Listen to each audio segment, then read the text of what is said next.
আসসালামু আলাইকুম প্রিয় দর্শক, যুক্তরাষ্ট্রের সঙ্গে বাংলাদেশের যে বাণিজ্য চুক্তি হয়েছে, যেটা নিয়ে আমি নিজে অনেক দিন ধরে উদ্বিগ্ন ছিলাম এবং এটা নিয়ে নানা কথা আমি বলেছি এবং আরও অনেকেই বলেছেন, বিভিন্ন জায়গায় লেখালেখি হয়েছে।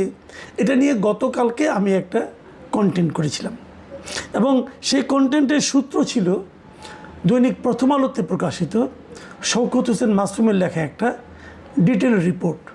এবং সেই কন্টেন্টের শেষ দিকে আমি বলেছিলাম যে মাসুম সাহেবের এটা ছিল প্রথম রিপোর্ট, এরপরে উনি আরও একটা রিপোর্ট বিশ্লেষণ করে করবেন এবং আপনাদের সবাইকে সেটা আমি পড়ারও অনুরোধ করেছিলাম।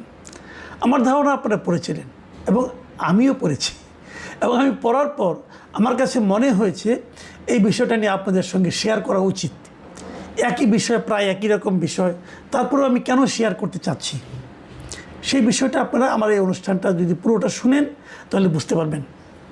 কিন্তু মাসুম সাহেবের ওই রিপোর্ট নিয়ে আলোচনা করার আগে আমি বরং কালকে যে কন্টেন্ট আমি করেছিলাম সেই কন্টেন্টের উপর প্রচুর দর্শক নানা ধরনের মন্তব্য করেছেন। আমি সেই মন্তব্য থেকে জাস্ট এক জায়গার থেকে র্যান্ডমলি আমি পরপর 3টা মন্তব্য নিয়েছি। সেই মন্তব্যগুলো নিয়েও আমি একটু আলোচনা করতে চাই। যেমন একটা মন্তব্য লিখেছেন উত্তম আকাশ, তিনি লিখেছেন, ভাইজান এই চুক্তি যেদিন বাতিল করবে সেই দিনই এই সরকার পতন হবে, আপনি লিখে রাখেন 100% গ্যারান্টি। দ্বিতীয় মন্তব্যটা লিখেছেন মেড ফর মাইন্ড, তিনি লিখেছেন 54 বছর ধরে যারা দেশ বিক্রির জিকির করত তারাই দেশটা বেচে দিল। এবং 3 নম্বর মন্তব্যটা যেটা পড়ছি আমি, গিয়াসউদ্দিন, তিনি লিখেছেন আমাদের দেশের স্বার্থে এই চুক্তি অবিলম্বে বাতিল করা হোক। আমি এই 3টা মন্তব্য নিয়ে একটু কথা বলি। আমি নিচের দিক থেকে পড়ি। গিয়াসউদ্দিন যেটা বলেছেন এই চুক্তি বাতিল করা হোক, আমি ওনার সঙ্গে একদম একমত যে এই চুক্তি ভাই আমাদের দেশের জন্য বিশাল ক্ষতির কারণ হতে পারে, এই চুক্তি বাতিল করা জরুরি। দ্বিতীয় যে মন্তব্যটা, যে 54 বছর ধরে যারা দেশ বিক্রির জিকির করত তারাই দেশটাকে বিক্রি করে দিল, এই কথাটা কিন্তু ইন্টারেস্টিং। এই কারণে দেখুন এই চুক্তিটা কে করেছিল? অন্তর্বর্তীকালীন সরকার, ডক্টর ইউনূসের সরকার। তারা কিন্তু এসেই বলছিল যে মানে ইন্ডিয়ার কাছে আমাদের দেশটাকে বিক্রি করা দেওয়া হয়েছে এবং সেই কাজটা করেছে শেখ হাসিনা সরকার। ঠিক আছে, তাহলে দেশ বিক্রি একটা মন্দ কাজ, খারাপ কাজ, তা আপনারা করলেন কেন?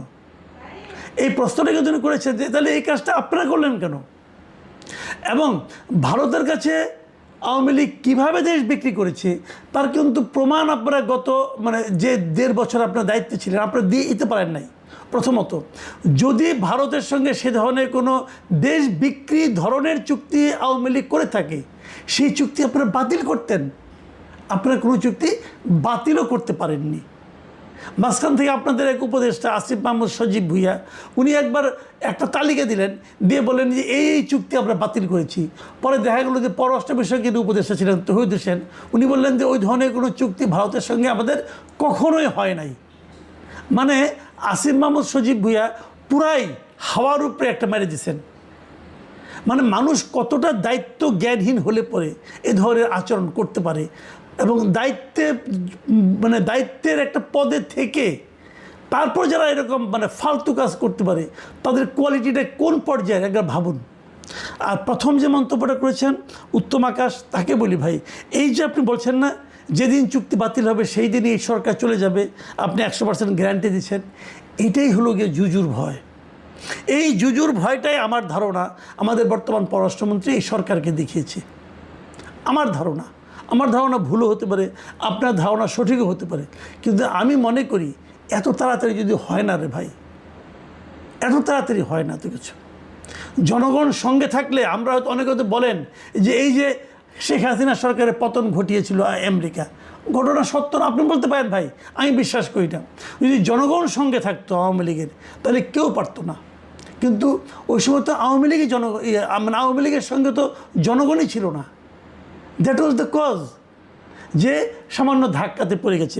যাই হোক, এখন আজকে এটা একটা ডেভেলপমেন্ট আপনাদেরকে আমি বলি। আজকে আমরা দেখলাম যে যুক্তরাষ্ট্রের সঙ্গে এই বাণিজ্য চুক্তি নিয়ে আমাদের যে বাণিজ্য মন্ত্রী আছেন খন্দকার আব্দুল মুক্তাদির, তিনি কিছু কথা বলেছেন। এবং তার কথাগুলো শুনে আমি আসলে হতাশই হয়েছি। তিনি বলার চেষ্টা করেছেন যে যুক্তরাষ্ট্রের সঙ্গে বাণিজ্য চুক্তি নিয়ে উদ্বেগের কিছু নেই। মুক্তাদির সাহেব, আপনি মন্ত্রী মানুষ, আপনি অনেক জ্ঞানী লোক, কোনো সন্দেহ নেই, কিন্তু উদ্বেগের নেই এটা আপনি কী করে বলেন? আপনি চুক্তিটা পড়েছেন, আমার ধারণা পড়েছেন, আপনাকে কেউ পড়ে শুনিয়েছে, তাহলে আপনি কোন বিবেচনায় বলেন যে উদ্বেগের কিছু নেই? আমরা তো গতকাল ডিটেল বললাম, আপনি প্রথম আলোর এই 2টা রিপোর্ট পড়েন, উদ্বেগের কিছু আছে কি না দেখুন। আজকে প্রথম আলো যে এই রিপোর্টটা হয়েছে, সেই রিপোর্টের একদম শুরুটা কি হয়েছে আমি আজকেও আবার পড়ে শোনাই আপনাদেরকে। আজকে সেই শিরোনামটা ছিল যুক্তরাষ্ট্রের সঙ্গে বাণিজ্য চুক্তিতে বাংলাদেশের লাভ সামান্য, ক্ষতিই বেশি। এবং সেখানে লেখা হয়েছে যে যুক্তরাষ্ট্রের সঙ্গে করা পারস্পরিক বাণিজ্য চুক্তির কারণে বাংলাদেশ রাজস্ব হারাবে, বেশি ধরে পণ্য কিনতে হবে, যুক্তরাষ্ট্রের চাওয়া অনুযায়ী নীতি ঠিক করতে হবে এবং বাধ্যতামূলকভাবে অসংখ্য শর্ত পালন করতে হবে। বিপরীতে এই চুক্তির ফলে যুক্তরাজ্যের বাণিজ্য বাড়বে, নিজের ভূরাজনৈতিক কৌশল অনুযায়ী বাংলাদেশকে নীতি নিতে বাধ্য করতে পারবে এবং এর বিনিময়ে বাংলাদেশকে তেমন কোনো ছাড় দিতে হবে না। সব মিলিয়ে এই চুক্তির ফলে বাংলাদেশের লাভ অতি সামান্য, ক্ষতি বেশি।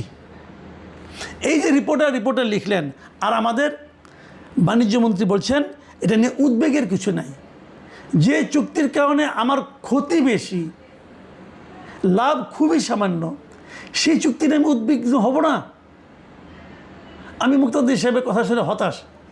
আমি বুঝতে পারি না উনি আমাদের বাণিজ্যমন্ত্রীর দায়িত্ব নিয়েছেন, উনি আসলে কার পক্ষের লোক? উনি কি দেশের জনগণের পক্ষের লোক নাকি যুক্তরাষ্ট্রের পক্ষের লোক? আমি কিন্তু এই প্রশ্নটা করতে চাই। উনি নানা রকম তাইলেনের ব্যাখ্যা দিয়েছেন। উনি বলেছেন কি, শুনেন ওনার কথাটা একটু আপনাদেরকে পড়েই শোনাই। উনি বলেছেন যে বর্তমান সরকার এই চুক্তির সূচনাকারী নয়, তবে রাষ্ট্রীয় ধারাবাহিকতার অংশ হিসেবে উত্তরাধিকার সূত্রে পেয়েছে। রাষ্ট্রের মধ্যে সম্পাদিত কোনো চুক্তি ব্যক্তিগত চুক্তির মতো নয় যে ইচ্ছে মতো বাতিল করা যাবে।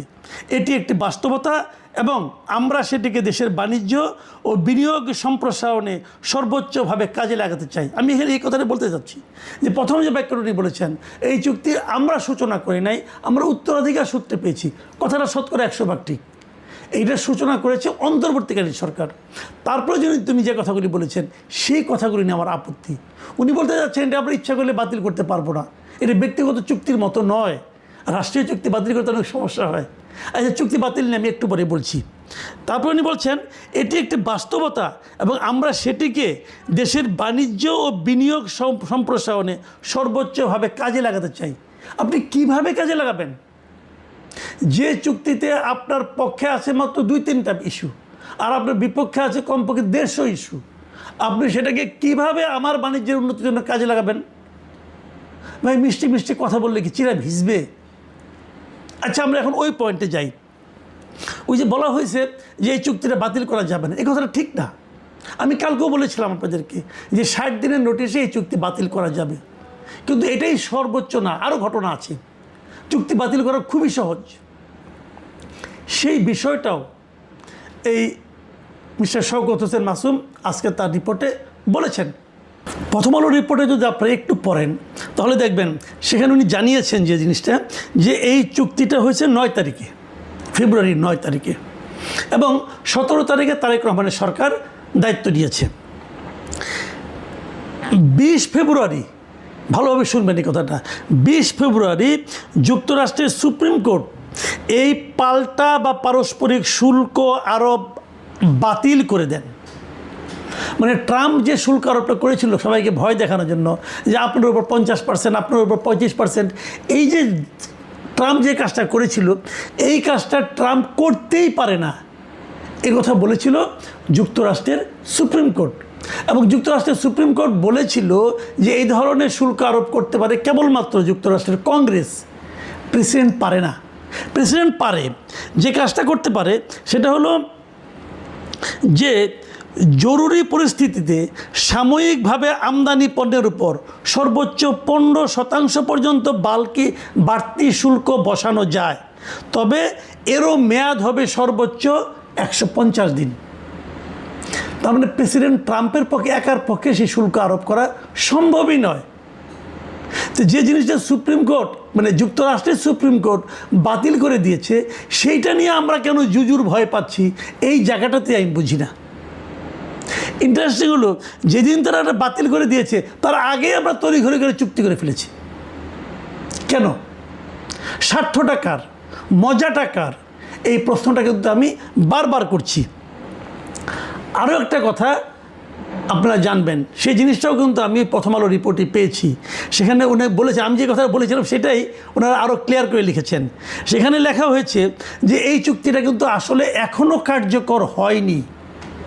যুক্তরাষ্ট্রের কর্মকর্তারা কিন্তু বাণিজ্য মন্ত্রণালয় অমুক তমুক সঙ্গে দৌড়াদৌড়ি করতেছে চুক্তিটা কার্যকর করার জন্য, কিন্তু এটা এখনও কার্যকর হয় নাই। কার্যকর হওয়ারও একটা নিয়ম আছে। সেই নিয়মটা হলো যে চুক্তিতেই বলা আছে যে দুই পক্ষ নিজেদের আইনি প্রক্রিয়া শেষ হওয়ার কথা লিখিতভাবে জানাবে, এবং জানানোর পর এর 60 দিন পর চুক্তিটি আনুষ্ঠানিকভাবে চালু হবে। তবে চাইলে তারও পরে এটাকে ঠিক করতে পারবে তারা কবে চালু করবে। তার মানে এখনও আইনি প্রক্রিয়াই চূড়ান্ত হয় নাই। কিন্তু তার মানে এই চুক্তি এখনও কার্যকর হয় নাই। যে চুক্তি কার্যকর হয় নাই এবং যে ধরনের চাপ দেওয়ার ক্ষমতা প্রেসিডেন্ট ট্রাম্পের নেই বলে যুক্তরাষ্ট্রের সুপ্রিম কোর্ট জানিয়েছে, সেই চুক্তি আমাদের পালন করতে হবে কেন? কেন আমরা বাতিল করতে যাব না? আমাদের তো কোনো সমস্যা নাই। এবং সবচেয়ে দুঃখজনক কথা জানেন, যে কথাটা বলে আলোচনাটা শেষ করব, দুঃখজনক হলো এই চুক্তিটা হওয়ার পর এখনও যেটা বাস্তবায়িত হয় নাই, কার্যকর হয় নাই, কার্যকর করার প্রাথমিক ধাপও হয় নাই, মানে আইনি প্রক্রিয়াই শুরু হয় নাই। সেই চুক্তিতে থাকা এই যে বোয়িং বিমান কেনাকাটার কাজটা আমরা কিন্তু অলরেডি শুরু করে দিয়েছি। তো এই বোয়িং বিমান কেনার কাজ শুরু করলাম কেন? যুক্তরাষ্ট্রের ভয়ে, যুক্তরাষ্ট্রের প্রতি ভালোবাসার কারণে, নাকি নগদ কিছু কমিশন পাওয়ার লোভে? এই প্রশ্নটাও থাকলো। আশা করি সরকার এগুলি জবাব দেবেন। প্রিয় দর্শক, এখন এ পর্যন্তই। আল্লাহ হাফেজ।